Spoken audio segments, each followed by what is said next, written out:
প্রত্যেকটি নেতাকর্মীর কাছে আমার বিনীত অনুরোধ, আমাদের মধ্যে অনেকেই মনে করছেন আহারে সামনে তো নির্বাচন হলে ফাঁকা মাঠ, দয়া করে এই ভুলটা করবেন না।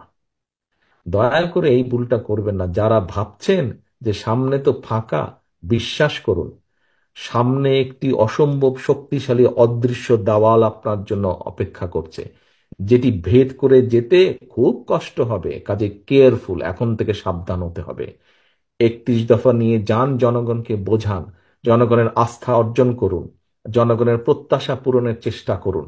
সব প্রত্যাশা আপনি এখনই পূরণ করতে পারবেন না, যদি ইনশাল্লাহ আল্লাহর মতে আমরা সরকার গঠন করি অনেকাংশে সেই প্রত্যাশা আমরা পূরণ করতে সক্ষম হব। কিন্তু সেটির জন্য জনগণ যাতে আপনার উপর আস্থা রাখে, জনগণ যাতে আপনার প্রতি ধৈর্য ধারণ করে, সেই জন্যই আপনাকে সেইভাবে ভূমিকা পালন করতে হবে।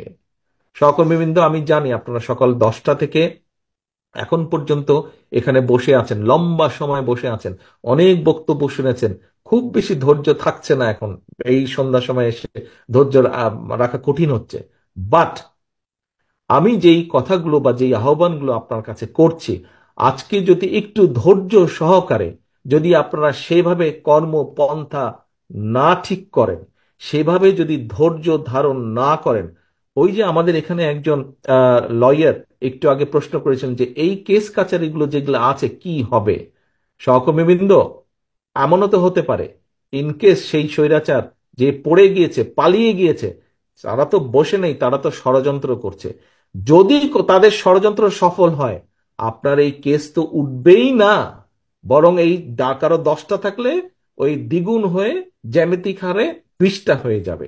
সেই সম্ভাবনাও কিন্তু আছে। সেই সম্ভাবনাকে যদি নস্যাৎ করে দিতে হয়, আজকে থেকে আপনাদের প্রত্যেককে কেয়ারফুল হতে হবে। আজকে থেকে আপনাদের টার্গেট একটাই হতে হবে, জনগণ, জনগণ এন্ড জনগণ। Public interest, public interest and public interest. এর বাইরে যদি আপনি একটু কিছু চিন্তা করেন, প্রিয় সহকর্মীবৃন্দ, ওই ষড়যন্ত্রে পতিত যে স্বৈরাচার, তারা সফল হবে। তারা সফল হলে আমার এই লয়ের সহকর্মীর বক্তব্য অনুযায়ী কেস উঠবে না আপনাদের, বরং মাথার উপর আরো কেস চেপে বসবে, আরো 10টি চেপে বসবে, 20টি চেপে বসবে।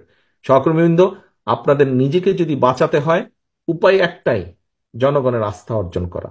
নিজেকে নিজেকে যদি রক্ষা করতে হয়, উপায় একটাই, জনগণের আস্থা রক্ষা করা।